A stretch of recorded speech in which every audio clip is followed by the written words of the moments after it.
pro boxing fans here with the coolest looking man in this place, Alen the Savage Babic. I was going to say you forgot your shirt, but I think that's the look. That is a cool look, man. you thought I forgot it. That's how much you think of me. I am crazy, but I did forget my shirt. I just didn't realize I don't have a shirt on. So I apologize very for watching my beautiful chest hair. You know what, this does epitomise you, this sort of fan base that you've got in the UK. I was looking at something the other day, actually. There's a video on yourself, on this card, sorry, and people in the comments saying, I can't wait for Babic to fight. Babic is back. Babic is back. That's my name, yeah. It's crazy. Did you anticipate this to ever happen, that you'd become a figure like this in British boxing?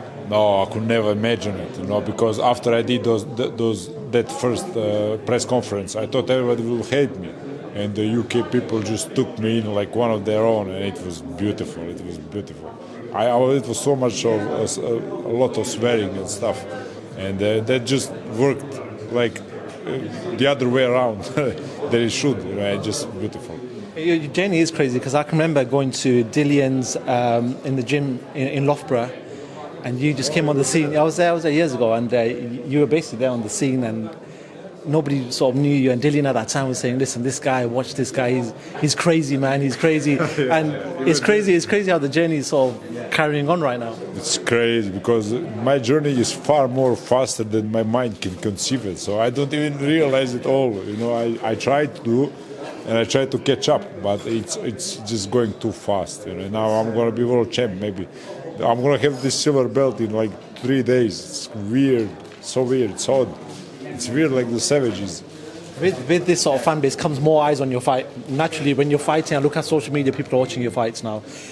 You've got your 10-0, you've got this knockout streak so far, the stoppage streak so far. Is there pressure to sort of carry that on, or do you need to start focusing on just winning fights any way possible? Well, listen, whatever I do different, I'm going to fuck it up. So I don't want to do nothing different. I want to keep knocking out. I want to have 20 knockouts. And then we're going to talk about some bigger stuff. But this is my kind of fight. I wouldn't beat all of those guys if I was, technical stuff like that. I would be boring. I would never get so many fights. Because I knock them out in one round, I get another fight in 1 month.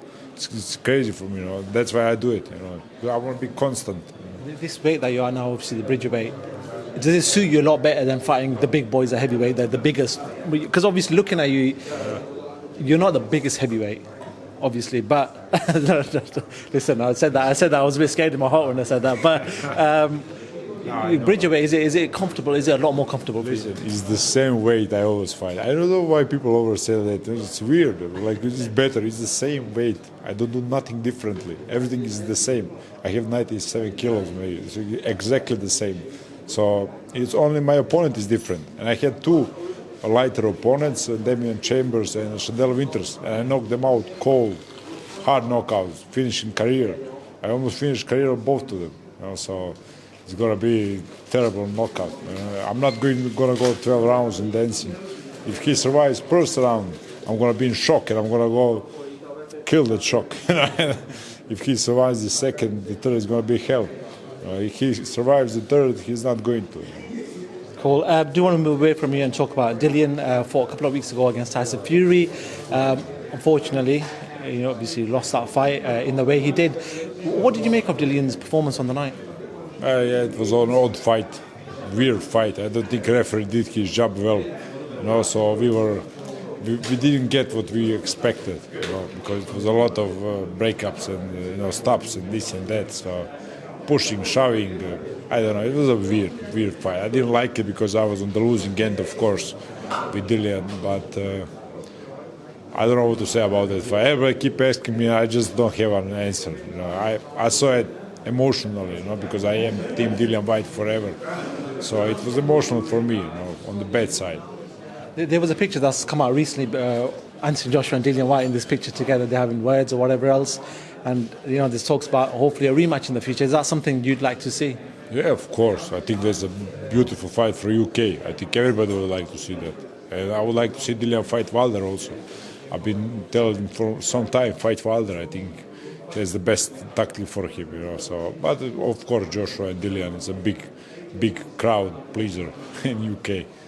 do want to talk about Tyson Fury then, obviously, beat Dillian Whyte. After that fight, he said, listen, I'm hanging up my gloves. Whether that he meant it as a joke or people don't know, Eddie's saying, listen, he's going to carry on fighting regardless. But do you feel like if he was to hang up his gloves, you know, he's done what he's needed to do in boxing? Or do you feel like he maybe still needs to fight Anthony Joshua because people want to see it? Well, yeah, everything you said. So you said all right, he's done it all. He needs to done it more. He doesn't need to done it more. He can do whatever he wants. He's a lineal champ. He's a world heavyweight champion for how many years? So he can do whatever he wants. And everything you said, it's a good outcome. Just two final things. Anthony Joshua, Oleksandr Usyk, rematch. How does that rematch go? Same stuff all over again. Same stuff. Usyk is too good of a boxer. He proved the whole world that you can't escape those kind of amateur experience. You just can't do it. Usyk is a fucking monster. I see it going the same. And Joe Joyce versus Joseph Parker is a fight that seems like it's going to get announced very, very soon. How do you see that fight playing out? Very good fight. I was Joe Joyce's sparring partner for his last fight. I'm a very good friend of Joe Parker. So it's two of my guys fighting, you know, and it's a tough fight. But I don't see Joe Joyce losing to anybody. No. Do you feel like he can actually fight with the big boys, the Tyson Furies, Anthony Joshua, them boys? Of course he can, bro. Do you know his amateur experience? He fought his big boys all his life. Of course he can, and I see him on top of the bills. You know, I see him on top of the world. I don't know what he thinks about me, but I rate him very highly. I did 12 rounds with him in 2 days, so I know. It's very, very highly rated. Alen, I'm going to give you the mic. I'm going to let you send a message to your fans that are going to be tuning in on Saturday night. And now the Savage is back. I can't wait to see you guys. Can't wait to hear you scream. Can't wait to see you all. We're gonna burn the roof of this place. Let's go.